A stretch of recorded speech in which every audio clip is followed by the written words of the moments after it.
So hi everyone, welcome to our first ever Connecting with the ITTN meeting. So today's really just a chance to get us all together, meet everyone else in the network, share updates, discuss what you're working on and your programs, and get to know each other a bit better. So I know most of you actually who are joining, but if you don't know me, my name is Hannah de Frond, and I manage the International Trash Trap Network with other members of our team who are here today. So we've got Chelsea Rochman and Susan Debreceni, who are co-founders of the U of T Trash Team, and Sarah Weller from Conservancy, who some of you may be familiar with as she manages the International Coastal Cleanup.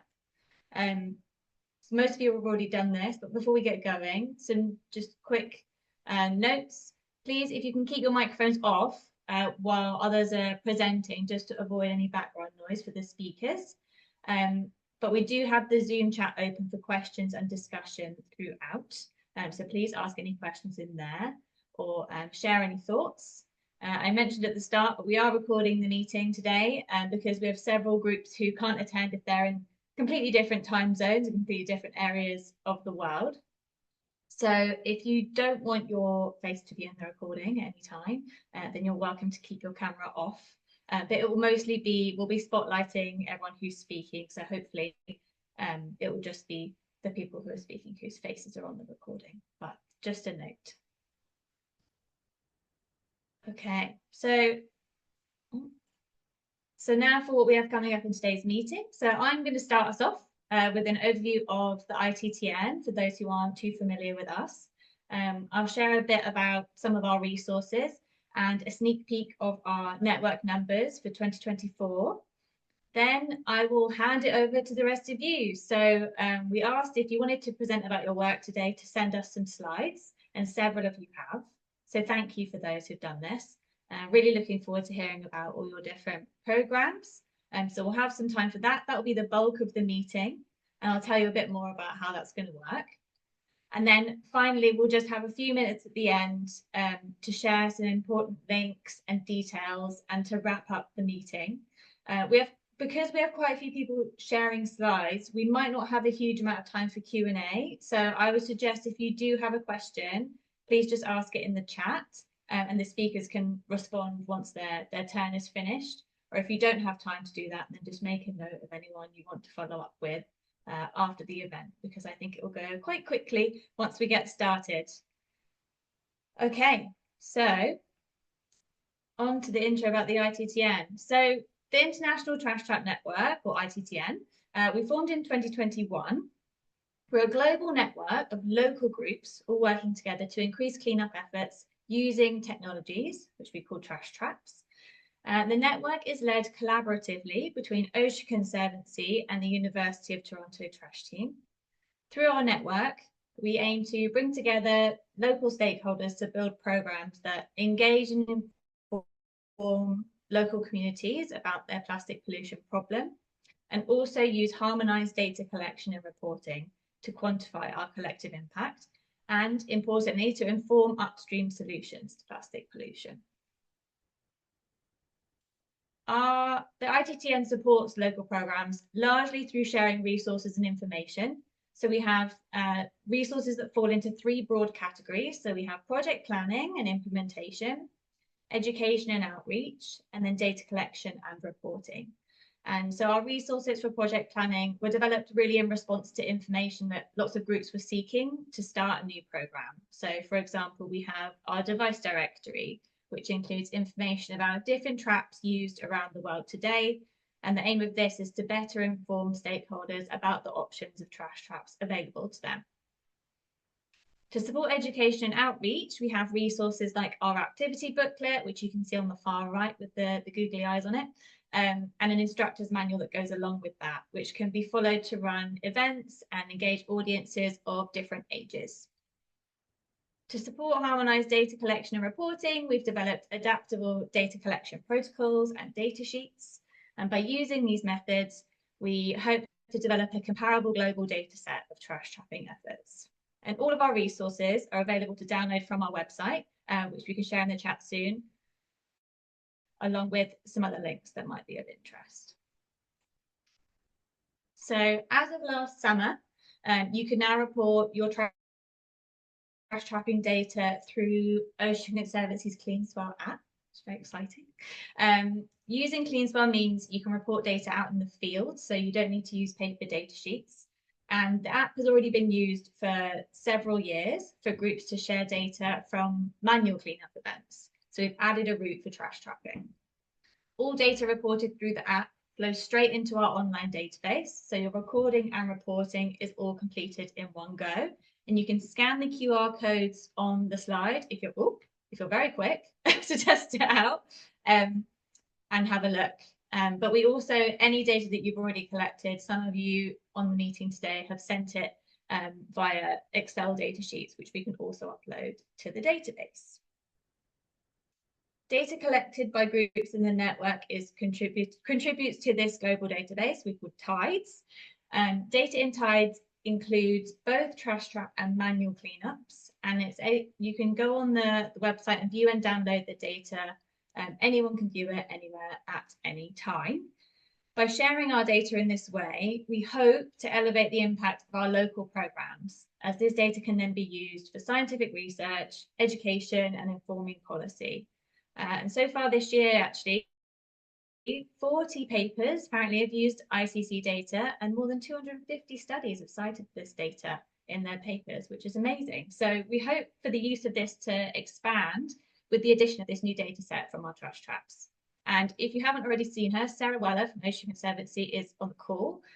She is a fountain of knowledge and top tips for navigating the database. If you have any questions, you can reach out to Sarah for more information, and she will absolutely be able to help. So not only is the data reported online, we also summarize it each year in local reports for each group in the network.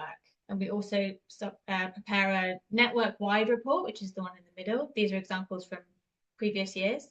And we also include trash trap data in Ocean Conservancy's International Coastal Cleanup report.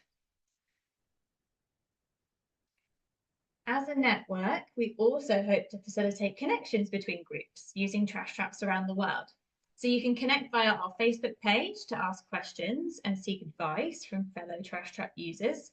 We also host virtual meetings like the one today, with the aim to facilitate discussion and knowledge sharing and information.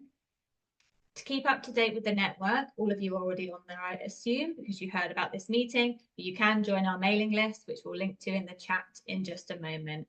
And you can forward that on to anyone else who would like to keep up to date as well. So now I mentioned our annual reports. I'm now going to give you a little sneak peek of our 2024 data. So this is not officially published yet. We're going to share the reports next week or so, in the next week or so. But this is what we have to date. So last year we received 1,127 data entries from 22 different trash trapping programs running across 3 countries. So that's largely the United States and Canada, and we also have one group in Taiwan who have a trash trap there. Among these groups, they use 9 different types of trash traps. So that ranges all the way from litter traps to trash wheels. Collectively, local groups in the network collected over 105,000 kilos of trash. And of this, you collected over 1.8 million macro debris items. So those are items greater than 2.5 centimeters or greater than a bottle cap, and over 140,000 micro debris pieces. So this is really amazing and exciting. So well done, everyone. And thanks for contributing data. If we look at the top items from last year, these are as follows. So the top macro debris items, the top was, surprise, surprise, cigarette butts. This has been our top item in the ITTM for the last 4 years, and it's also consistently the top item collected in international coastal cleanup data. So no surprises there.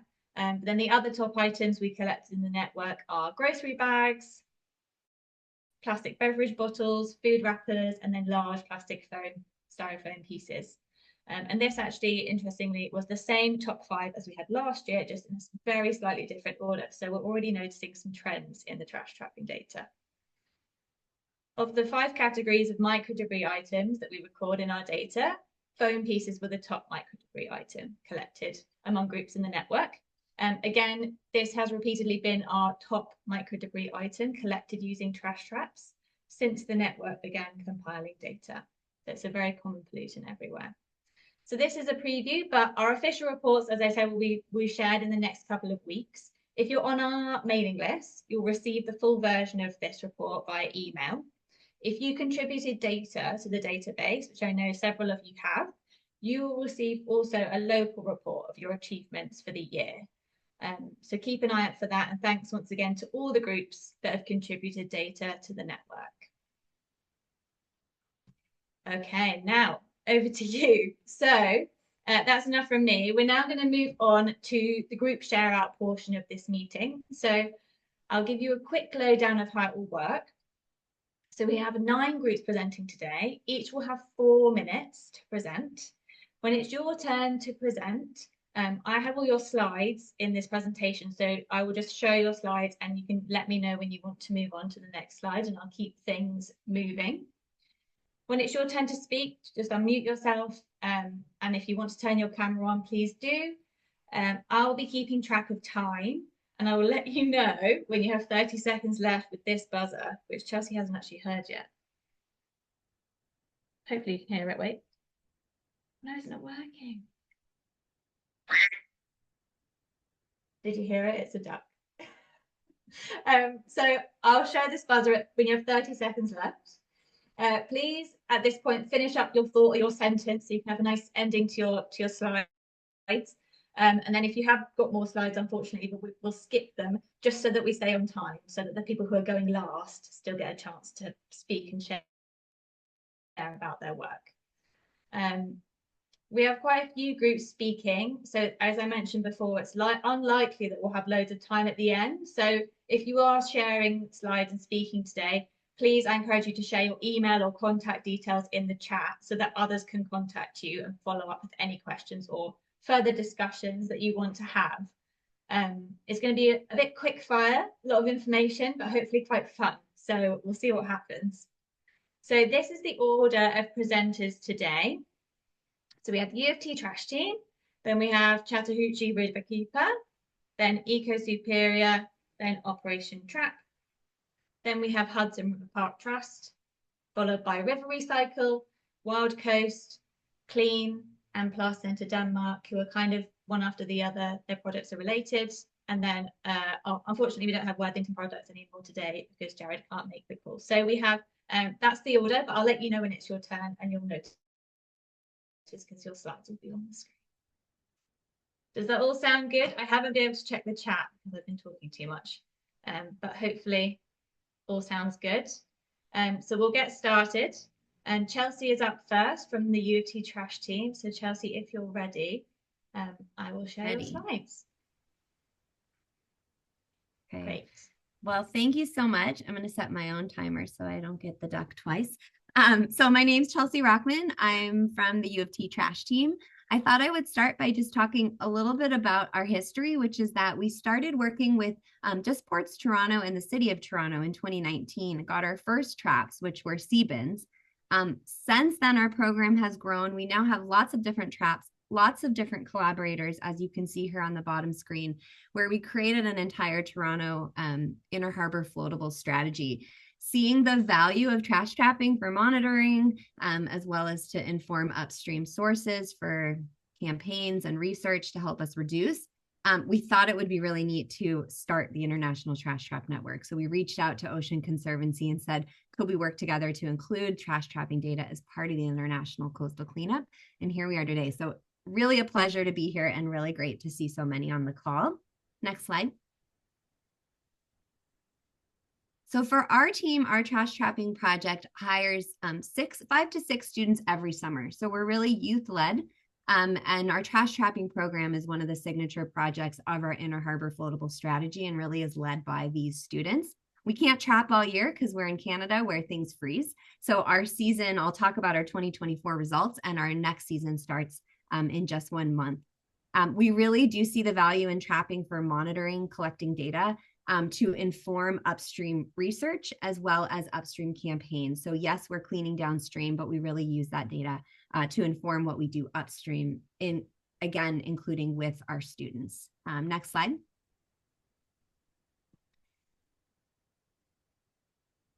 So the next slide will show the traps that we use.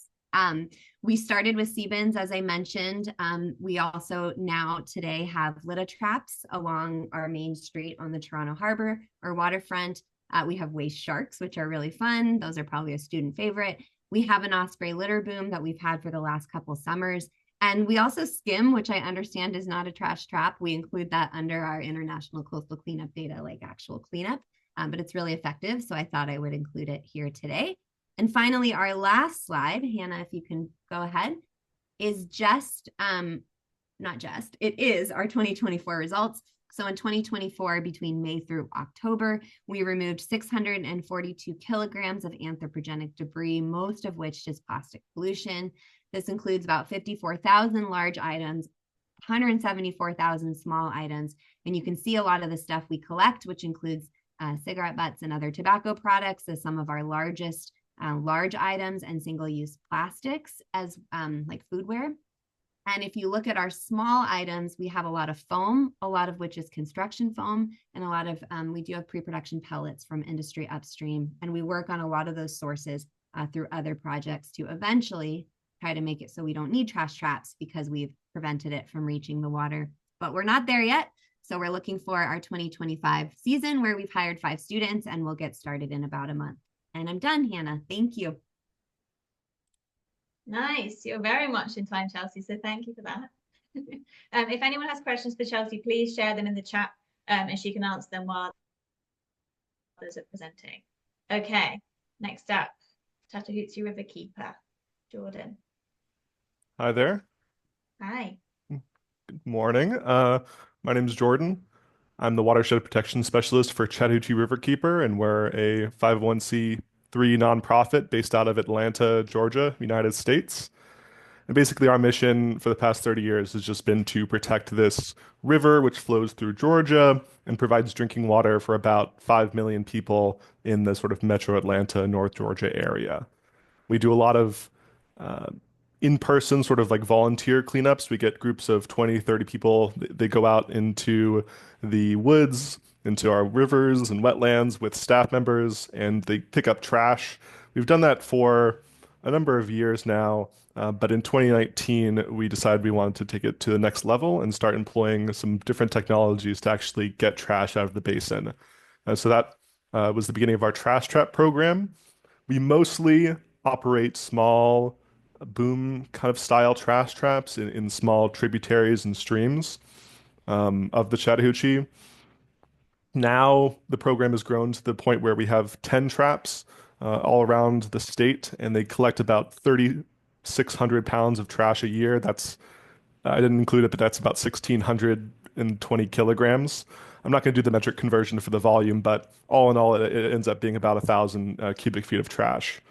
We collect a lot of data on what we collect, sort of the types of things that we are finding, and also the fate of these collected items. We take what we can to the recycling center, and we're able to actually recycle about a fifth of it by weight and a third of it by volume. And most of what we're able to recycle are just the number 1, number 2 plastic bottles, aluminum, and a little bit of glass, but usually not too much glass or aluminum. That trap design there is made by Stormwater Systems. We employ a number of them throughout the basin, but actually we do have maybe I think 4 different trash trap designs made by different companies throughout the Southeast US. And actually I think we're going to have another different design coming in from Australia soon as well. So we have purposefully kind of looked at a lot of different types of interventions, at least 4 things that could possibly work in our streams. Actually, so next slide, please. Sorry. Wonderful. And we've really just tried to explore a lot of the different options and things that might work, not only financially for us, but also logistically. using our volunteer network, using our network of sponsors to try to get these things and make them as effective as possible in our region. And last year, basically, we tried to collate all of this information, all these lessons learned into one resource, a guidebook that we have published online on our website. It's called Trash Traps, a guide to implementing in-stream pollution control.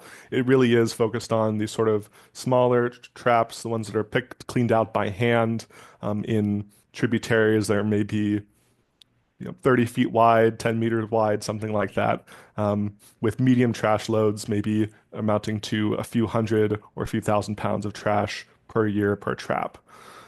It's available for free online. It's got lots of pretty pictures about of northern Georgia, and we also talk a little bit about a more in-depth, more analytical project that involves using ArcGIS and geospatial analysis in general to find good trash trap locations. We found that our watershed is really wide, it's really long, about 400 miles long, and we're kind of overwhelmed by the amount of options on where exactly to sort of place these. And by combining climate data, geographic data, demographic data, we were able to basically create a model that could predict ideal trash trap locations, at least ones that align with our mission. And that the if you're familiar with Esri's ArcGIS, all of the information on how to build the model, how to run it, troubleshoot it, as well as some national, like American geodatabases are included. That's all on our website as well. And I definitely recommend checking it out if you're an ArcGIS nerd. But yeah, that's all. Thank you, Jordan. Love the guidebook. We should definitely share that with others in the network. That's amazing. And great to hear I'd love to hear your insight about the different traps that you've used in different river channels. I feel like it's Oh, I'll quickly answer this question from Sarah about the trash traps recycling. We have a local materials recovery facility in Atlanta that sort of specializes in recycling weird products, not just sort of the normal things, but number 4, number 6 plastics, the styrofoam densifiers, all types of metals and paints and things like that. And the most of our trash gets taken to that, or most of our recyclables get taken to that company, and we have a close relationship with them. Usually they charge businesses to, dump off these kind of weird things to be recycled, but we have a good relationship with them, and we're a nonprofit, so they give us a discount, which is quite nice of them. Nice. That's great. Okay, thank you, Jordan. We're going to keep moving. So EcoSuperior, Kennedy, you are okay when you're ready. Hi, everyone. Thanks for having us, Hannah and everyone. So EcoSuperior is a nonprofit organization located in Thunder Bay, Ontario, which is on the north shore of Lake Superior. Our organization provides a wide variety of environmental programs and services local to our Thunder Bay community. We do a lot of education as well as community-based waste reduction and litter prevention programs, like our upcoming Spring Up to Cleanup campaign. We do a community-wide cleanup every year where we see 10,000 volunteers come out to clean up the city, which is amazing. The Litter Trap program is our newest waste or litter prevention program. We were able to get 16 litter traps. They're the EnviroPod litter traps, and we've installed them in storm drains throughout the city. We have some on our university and college campuses. We have some installed in our kind of downtown core, and then we have some in residential areas that don't get a lot of foot traffic. They're kind of on dead end or quieter residential streets.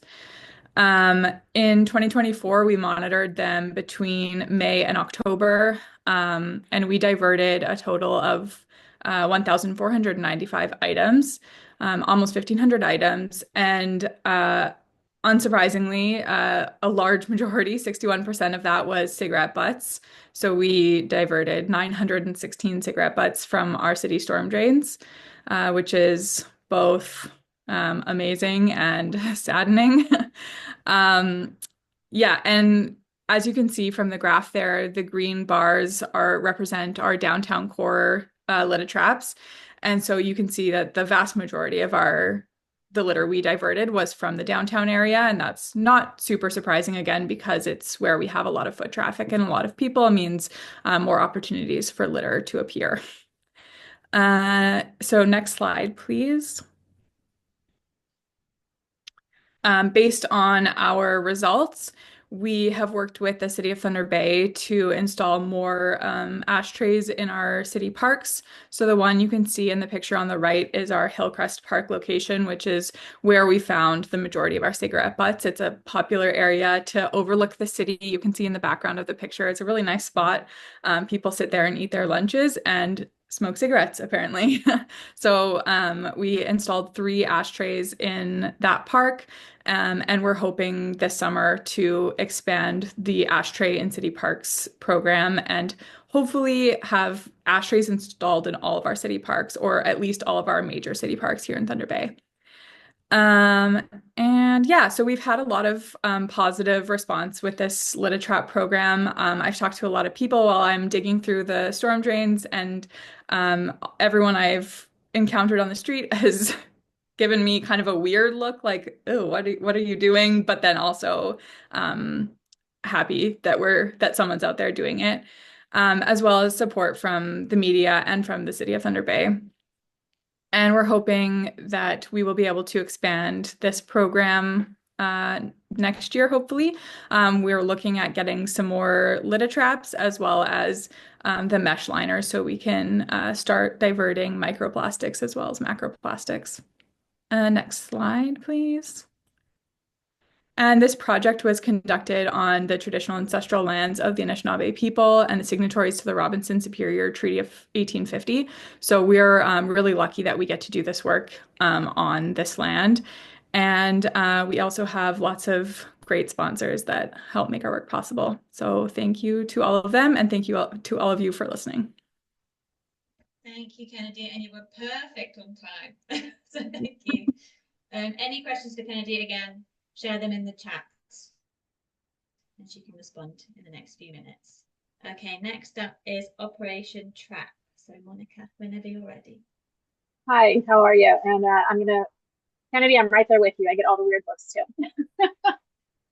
So Operation Trap, our mission is to partner with local governments and state aquatic preserve systems to intercept litter at the source and reduce the amount of marine debris entering Florida's coastal waters. This project was funded through NOAA's Marine Program and was awarded, provided by the Bipartisan Infrastructure Act, which is how we created Operation Trap. So again, as I said, we focus on the installation of interceptor technologies, data collection, and also community engagement to encourage the reduction of single-use items, while we also physically intercept and prevent litter from entering the Florida's aquatic preserves, which are here at the Big Bend Nature Coast region of Florida. We have St. Martin's Marsh Aquatic Preserve and the Nature Coast Aquatic Preserve, which are all located on the Gulf side of Florida. This is a 4-year project, and it's collaboration between UF IFAS, the Nature Coast Biological Station, Soil, Water, and Ecosystem Science, NOAA, and Florida Sea Grant. And we've also partnered with Pasco and Levy County officials and have implemented these technologies.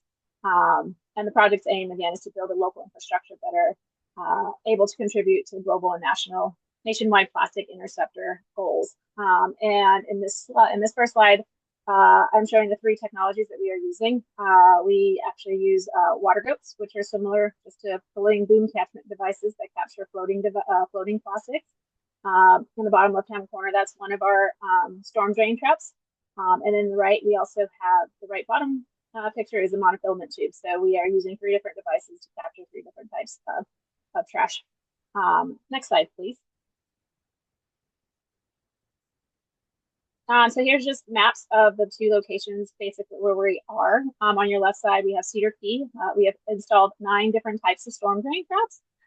Cedar Key is being used as a test site to test 3 different types of storm drain traps. So we do have the litter trap by EnviroPod. We have the gutter bin by Frog Creek, and then we also have the storm sacks by Ferguson. And it's a little, well, on my side, it's a little hard to see, but the colors of the little drops there indicate what kind of traps are each. Cedar Key has been interesting. We go once a month to clean out. If you can see at the bottom right, you see CK08, CK09. When we first started this project, we were getting a lot of cigarette butts on that bridge. The reason is if you go over that bridge, there's a very popular street called Dock Street that has a lot of great restaurants for Cedar Key. And unfortunately, due to the hurricanes, that street has been closed due to damage and other things. And so since hurricanes, we have actually seen the uptake in cigarette butts move down towards the CK4 and CK3 location, because this is now where there are more areas that have reopened, bars and things like that. So just being out there once a month, you can kind of see the uptake in cigarette butts from location to location based on the impacts of the hurricanes. So anyways, on the picture to the right, this is in Pasco County. Up to date as to today, we have installed 16 storm drain traps, which are in the blue on that map, 3 water goats, which you can see in the teal, and we are actually there's 4 there because we are in the process of putting in 1 more water goat, and then 12 monofilament tubes, which are in neon green. Pasco County is a large county, so to find out where we should install storm drain traps, we have enlisted the help of the county to help us with that. And then, as you can see, the numbers for 2024 in Cedar Key, we have collected over 2,000 large debris. For Pasco County, 1,500 large debris, 8.8 pounds of fishing-related debris from the monofilament tubes, and then approximately almost 1,700 pounds of total garbage, 641 estimated trash because we are using ETAP. So we are kind of giving an estimation of how much trash versus organic material we are capturing from the actual water goats themselves. We are also using community folks to help us. We have collaborated with Water Warrior Alliance, and we have Adopt a Water Goat program where we try to hire groups to come and clean out the water goats themselves. We only have 1 group right now. They're scuba nuts. Have adopted our Anklet River water goat, and they come out once a month, and we train them on ETAP. We provide all the supplies that they are needed to conduct these cleanouts, and they have been doing it since August of 2024. So our hope is to get more, so we don't have to clean out as many. But that's all I have. Thank you, Monica. That's really interesting to hear about how the human behavior really affects what you see in the storm drain traps. Okay, wonderful. Thank you so much. On to, I believe it's Hudson River Park Trust. Siddhartha, please. Thank you. Hi, everyone. My name is Siddhartha Hayes with Hudson River Park's River Project. I'm the manager of research and aquaria here. Really briefly, Hudson River Park is a 4-mile park on the west side of Manhattan in New York City, inclusive of 400 acres of designated estuarine sanctuary waters between all the piers on that western coastline of Manhattan. We do a variety of ecological and environmental monitoring, fish surveys, oyster monitoring, habitat enhancement efforts, surface water pathogens, environmental DNA, the whole gamut, and of course that includes marine debris and plastic. Next slide, please. So we've been doing shoreline cleanups for 10 years with volunteer groups, corporate, community, and otherwise, sometimes students, on a monthly basis, typically in the warmer months. We don't have that many soft shorelines in Manhattan. It's mostly a pretty straight vertical esplanade seawall on the west side, but we do have a few locations like pictured here at Gansevoort Peninsula near the Whitney Museum at 14th Street with a group from last summer. So we've been basically doing these monthly cleanups for almost a decade. You can go to the next slide. And in total, we've collected 50,000 approximately pieces of debris, breaking down in a very similar distribution to what is often seen globally, or in microplastics trawl surveys like we concluded in 2020 and published. Foam pieces being some of the most prevalent things, along with plastic fragments and just all of those bottles and plastic utensils. So we're going to continue doing that with manual cleanups. We're going to work through our backlog of data to enter into the ITTN database because we do have a lot of information here for Manhattan. Next slide, please.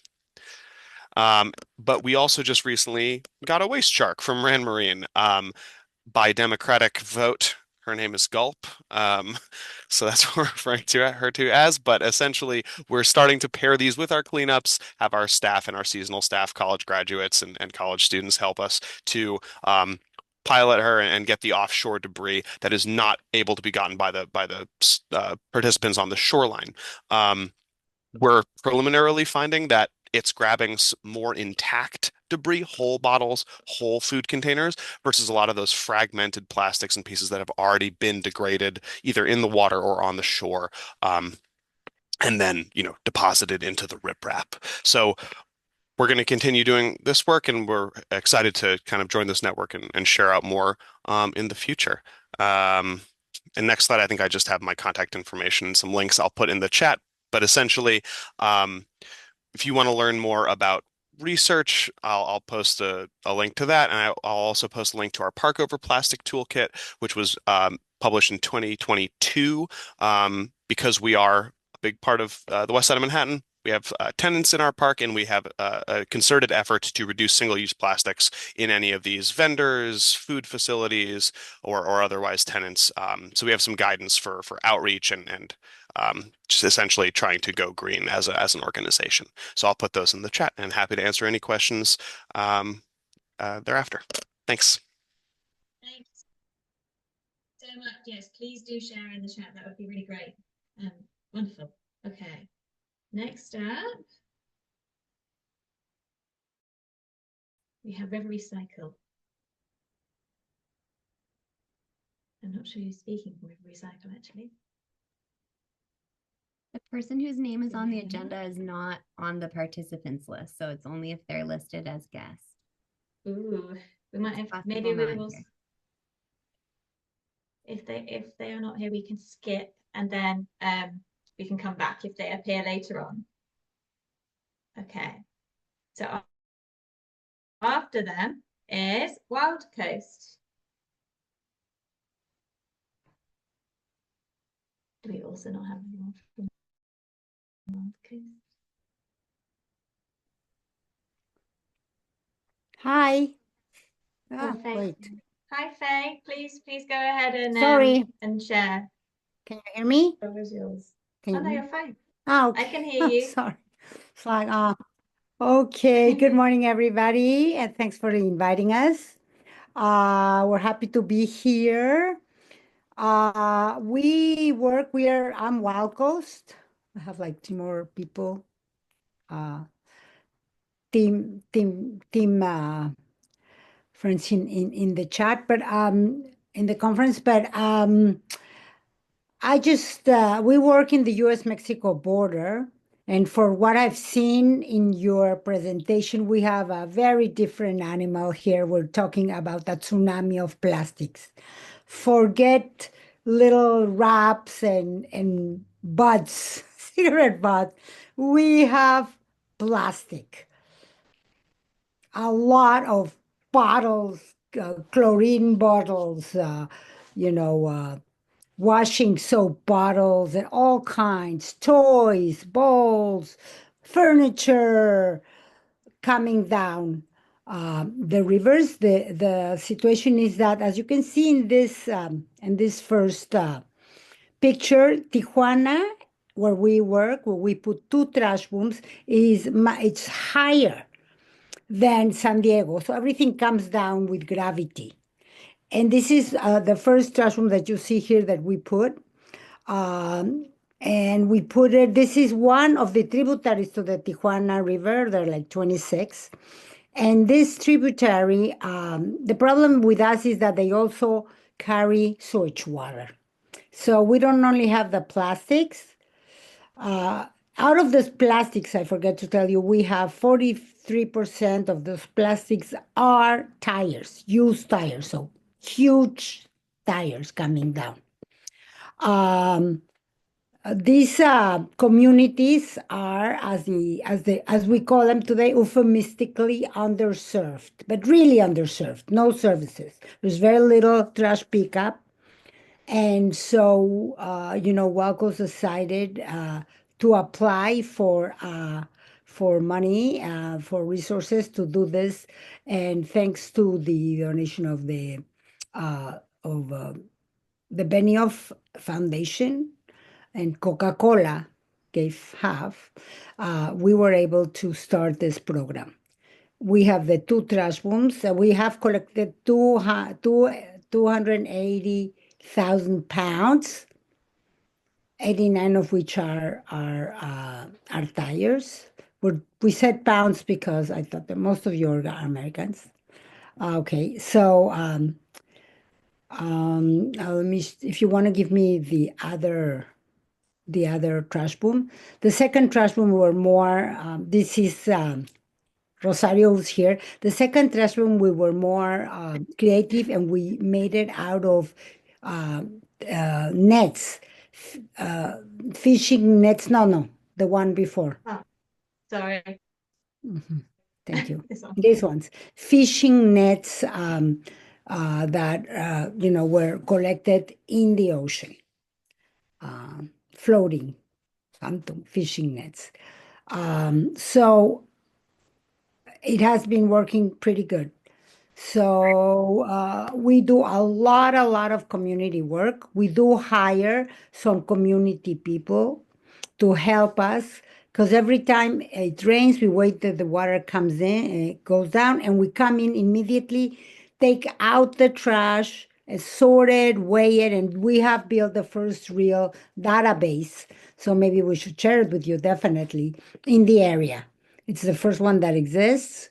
And we are stopping this trash from going into the Tijuana River, clogging many protected areas, and clogging the tubes, the infrastructure, the very old infrastructure of Tijuana. And we started getting into this because all this trash ends up in the ocean, in the Pacific Ocean, where there is no countries. And we have to do many more. This infrastructure works. It's very cost efficient. It helps the community. Rosario's made she's been amazing in getting community involved and do cleanups where we clean up, big plastic bags full of trash. When we clean, it's a lot of real, plastic trash. And then last time we had 400 tires. And there is really, we're hoping that we are recycling most of it. If you will ask me, therefore I'm answering already what you asked before. The recycling is, we give it to EcoSuperior, which is for free. We give it to them, and they say they recycle it. EcoSuperior is organization formed by the industry, and they say they recycle, but they recycle not everything, just certain, the bottles, the drinking bottles, and so also the HD plastics, some of the plastic of the big bottles of the, the shampoo and that. So the next slide, Okay. please. I know. Okay. I'll give you a few more seconds just to finish. Yeah, well, here you can see how, how the amount of tires we did a cleanup in the ocean, and we had like 95 tires in an hour and a half. We also have if you see, these are trails where people and horses supposed to walk. When you see my back there in the pink sweater, look how they look. I mean, the problem, and these trails and this big mountain that I have there is in the US. So the tires go to the US, they come from California, and they karmically, they return to California, but not all the tires. A lot stay in those rivers, as you can see one picture, go to the ocean. And that is there is nowhere to recycle tires in the entire US-Mexico border. So here the problems of tsunami are very big. And, we have next steps. And yeah, it looks a little different than in other places. But that's it. Wildcoast.org, we do other things, turtles, and we're planting mangroves. And we are our organization does a lot of things to fight climate change with natural solutions and cost-effective solutions. I guess, thank you for your time. Thank you, Faye. That was really interesting. Yeah, much different from some of the other projects that we've seen so far today. So thank you so much for sharing. And as I said before, if you have questions for Faye, please share them in the chat. There's been a little bit of chatter already about some of your work. So next up, we have circular ocean-bound plastics. I think that's Kasper. Yes. You're there. Hi, Hello, Kasper. everyone from Please the go other side ahead. of the Atlantic. I'm sitting in Denmark, in Aarhus. For you who don't know what that is, it's just the top of Germany in Europe. I'm representing Clean and our project called Circular Ocean-Bound Plastic, funded by the European Union via the Interreg program. We try to break the waves for ocean plastic pollution from sources to solutions. Next slide, please.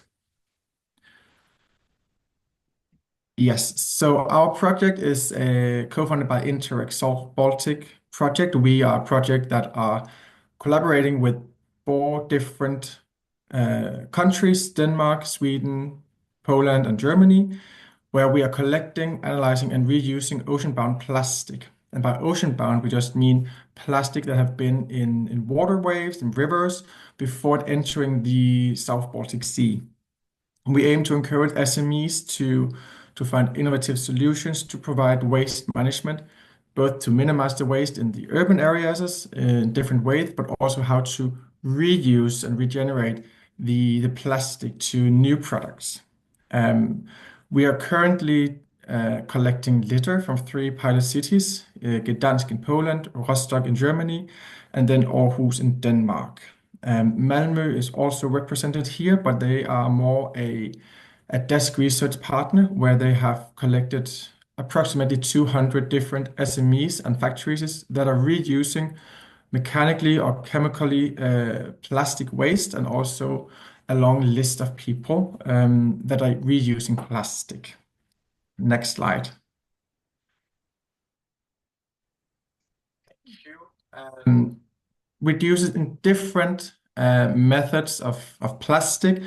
The pictures are very wrong here, I can see, sorry for that. But we're doing it in different ways to find the best methods to do, because each city is different from each other. What you can see here is 3 different reports that we have made so far. One is the plastic waste streams into the South Baltic, illustrating where plastic comes from in the 4 different countries on high level and also on low level.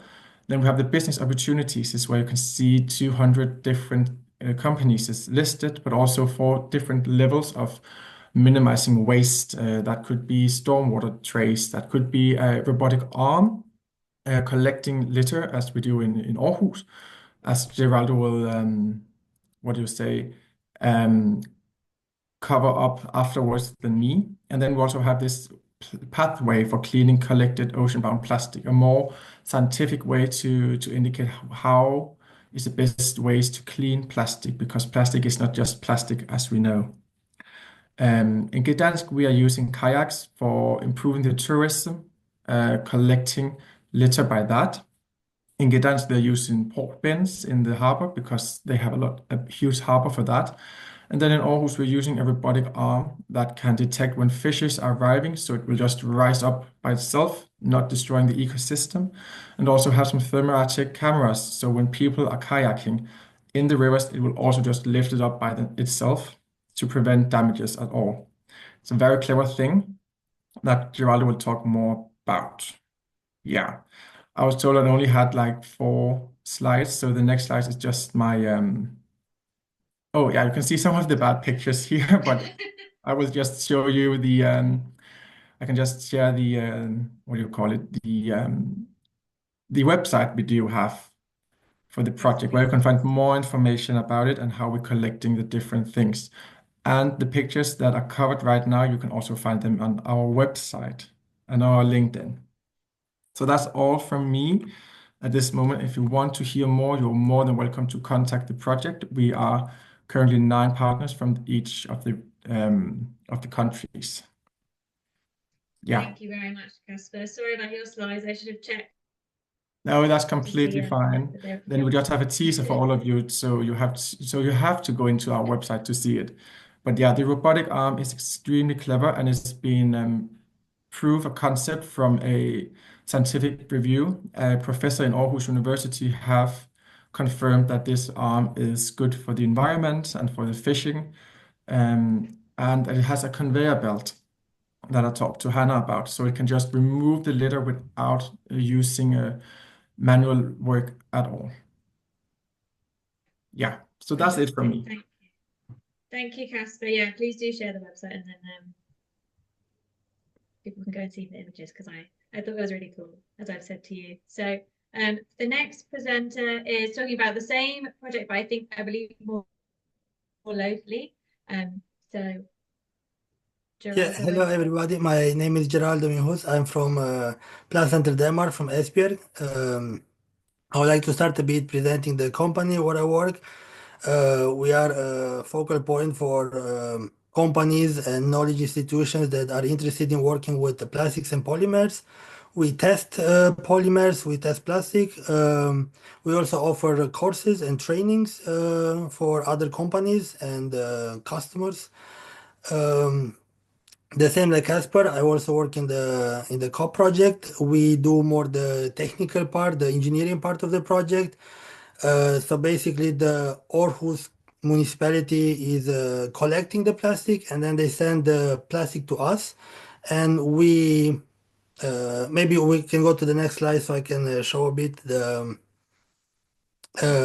So is on the left up, it's in Aarhus where the Sea Protector 1, the robotic arm is placed, and on the right up we can see the system, how it works.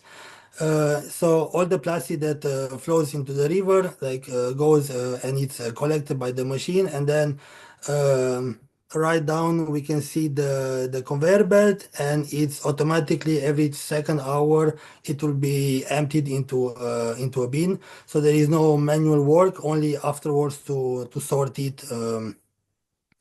And then the Aarhus municipality, they send the plastic with us to us, as I said, and our job is to sort it, to analyze it, to try to find what is the source of the plastic. For example, there are 38 bars and restaurants alongside the river, so maybe that's the main source. But we also have to find what kind of plastic we have the most. And afterwards, our plan is to wash it, to recycle it, and then to test it to see if how degraded it is, and if we can recycle it, and if we can upgrade it or downgrade it into something else. Next slide, please. So here it's I made a list with some of the top items. We don't have anymore as many cigarette butts. I saw in all of your presentations like there was a top, but here we have more like the snooze pouches that you hold in the mouth. But we have a problem with single-use cups, the plastic cups that are polypropylene and so on. We have 5,200 cups from last year, and from last year in January until this year in January, and here we have 9,000. We got also data from Aarhus municipality with the data from 2 years ago, 3 years ago, and so we can compare it. We can see that it's very good that most of the plastics went down in number, in the amount. However, it's still a lot of work to be done to decrease it even more. We have a lot of cans, even though we have so many recycling places where you can get some money back. We have plastic bottles in the same case. Yeah, so our plan is next month we have to find a way to recycle it. We have to wash them to yeah, and it was a lot of work because it was my job to count them, to weigh them, to sort them. So I have done maybe 13,000 pieces of plastic. I have yeah, so it was very interesting. That's it from me. As Kasper said, you can check out more on the website, and if you have any questions, please. Thank you, Geraldo. Yeah, it's interesting to see how many cups you've got compared to other sites. So it really is a local thing, how it varies. Okay, I'm going to keep moving because we've only got a few minutes left, and I wanted to just say a few things before we close up. Thank you so much for everyone speaking. If you haven't already, please share your email in the chat so others can contact you with any further questions or follow-ups after today. I'm sure there are lots of questions that have come from this. I actually wish we'd scheduled more time so we could have a little bit more Q&A. Lesson learned for next time. Maybe we'll have a longer meeting so everyone can have a little bit more chit chat between presentations. But before you leave, we just wanted to share some ways that we can keep in touch. And that's one of the goals of these meetings, is to try and get everyone in contact with each other and for us to hear more from you. So I noted earlier we have a Facebook group and a mailing list to keep connected with others in the network. And we can share the links in the chat now for you to copy and save. On this slide is a QR code. This is a survey that we'd love you all to take part in. You don't have to be contributing data to the network, and you don't even have to be using a trap. It just is for us to gain information about who's doing what information you need, what resources you would like, how we can better support you. And it might also allow us to identify any common themes that we can focus on for future ITTN meetings. So please do fill in the survey if you can. It should only take a few minutes. But I think we have like 2 minutes left. So I would just say once again, thanks everyone. It was so great to have you on the call together today. And hopefully this means we can continue these connections through other meetings or workshops in the future. So yeah, thanks everyone for sharing your emails in the chat. I can see it's popping off. So good. And thanks once again. Thank you. Thank you. Gracias. Thanks everyone. Thank you, and we'll keep in touch. We'll speak soon. Thank you very much for attending.